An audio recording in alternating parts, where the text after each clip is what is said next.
learn about the off-grid lifestyle and to be inspired to live your dreams, click subscribe so you don't miss anything. Hit the bell notification.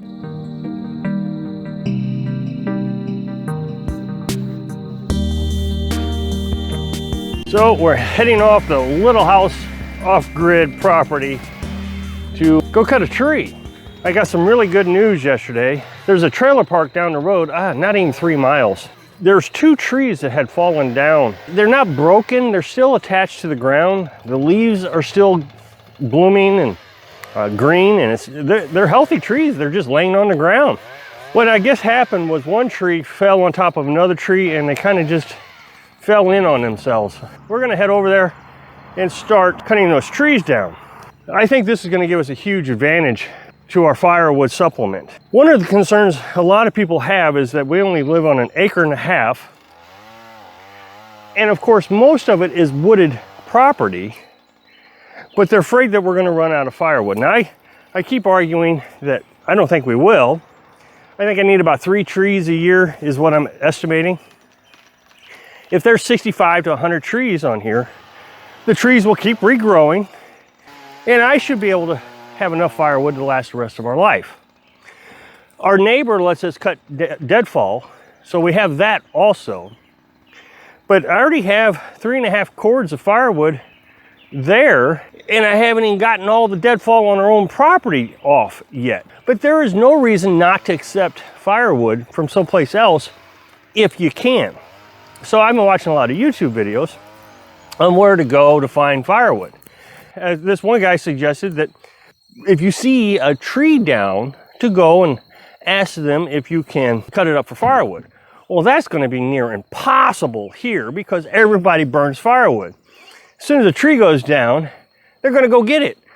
I used to live just north of here, and everybody burned firewood.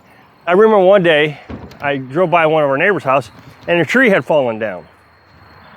And I thought, oh man, somebody's going to snag that.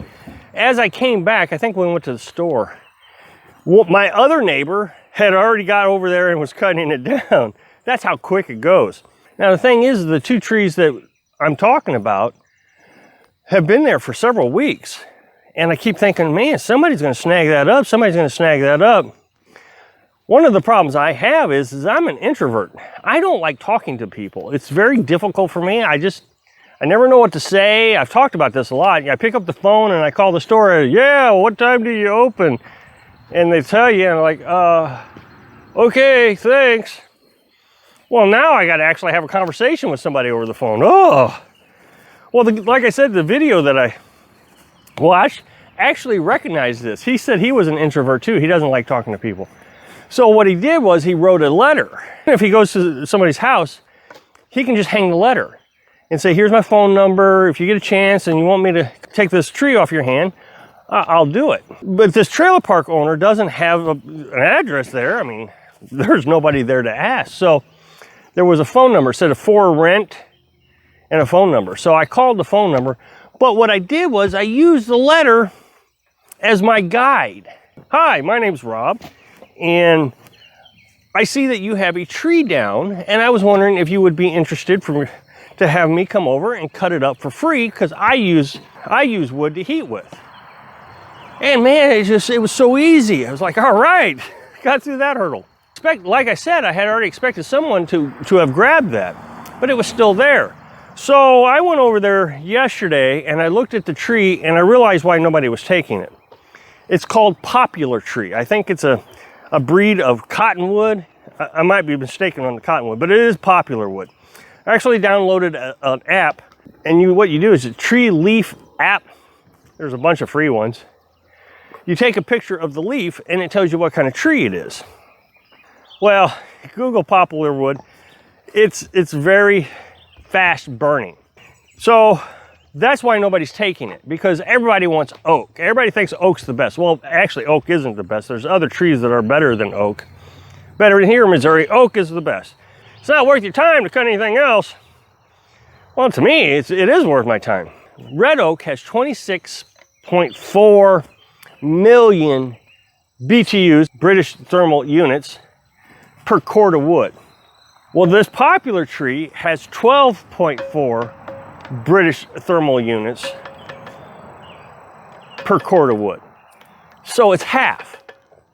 And I'm thinking, wait a minute, well, why is this such a bad wood? I mean, everything you read about it, you shouldn't use it for wood heat because it burns so fast and it's hot. Let's just say a stick of oak, put in the wood stove, lasts for an hour. Then you put a stick of this popular wood in the stove and it lasts for a half hour. Well, this is okay. It's still preserving all the hardwood that I have over here. Let's just say a cord of wood will last me a season. And let's say that the 2 trees that I cut down provides me another cord of wood. But it only lasts half a season. Well, that means that I still have a half a season of hardwood left. To me, it's not a waste of time at all.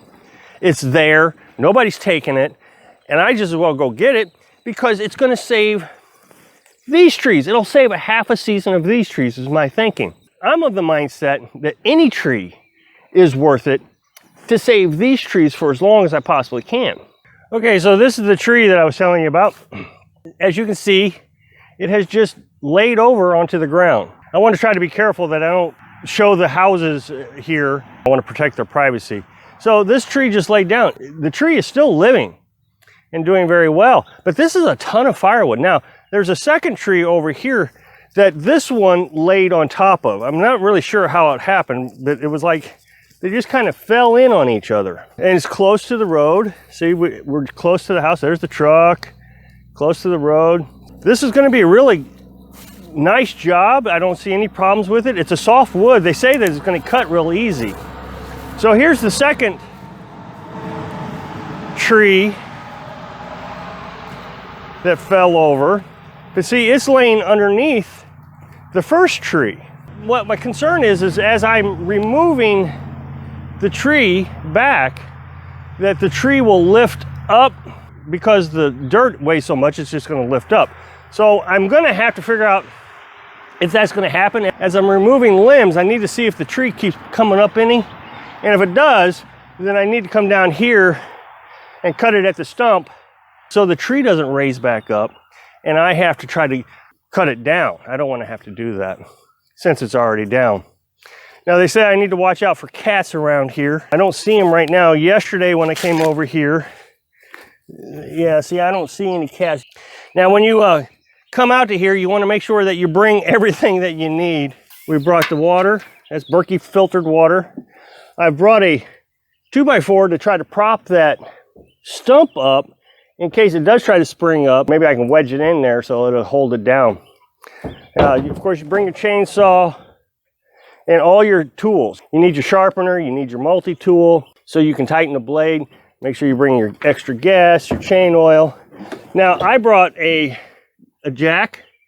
That way, if something binds, I can just slide the jack up underneath the log and I can jack it up so I don't have this binding on my chainsaw. That's the worst thing to happen is your chainsaw gets bind up, you can't get it out, and you're having to run all over it and find leverages. So, I think we made a lot of progress today. The truck is full. I don't want to leave any logs laying out here because I leave it overnight, somebody will come and steal it. So, what my plan is we'll get a truckload, then I'll come back tomorrow, get a truckload, and do that for a few days. I told the guy it'd take me a week or two to get this done. And then we'll get the brush out of here. And the brush make good kindling. The wood is pretty light and easy to cut. It should be easy to split. Everything I read about this on the internet is kind of true. So it'll probably burn pretty fast. But here's the thing I was thinking, is this wood would be really nice to get fire started quickly. It will also be really nice, like when you get up in the middle of the night to have to load the stove back up. You throw a couple of these logs in and it'll catch on fire real quick. Of course, you throw a couple pieces of oak on top of it. This will ignite the oak and you'll get through the night quite easily. So I'm really happy that I asked this guy if we could have his wood here. It's not a lot of work. We've only been here a couple hours. And so I would suspect maybe 2, maybe 3 more days and we'll have this finished. It's supposed to rain later in the week, so we'll see how that goes. So it made a pretty good pile here. I think that's probably 8-10 feet. And of course we got a lot that we have to split. We tested one to make sure that it would split. You know, some woods don't like to split, but this one split pretty well. We're not going to split until after the tree's done. We're not going to be in a hurry for it. They say it actually splits easier when it's dry, so we might let it dry. But it's only going to take 3 to 4 months for this to dry, so right when we need it most, October, November time frame, it's going to be ready to go. So pretty happy we made this decision. I recognize it's going to burn quick, but I think that's good. So I hope I inspire you to maybe consider wood heat. My understanding, it's pretty environmentally friendly. Tree dies and it gives off just as much carbon as it does when you burn it. So I would encourage you to take a look at wood heat, maybe building an outdoor heat exchanger. Thanks for watching.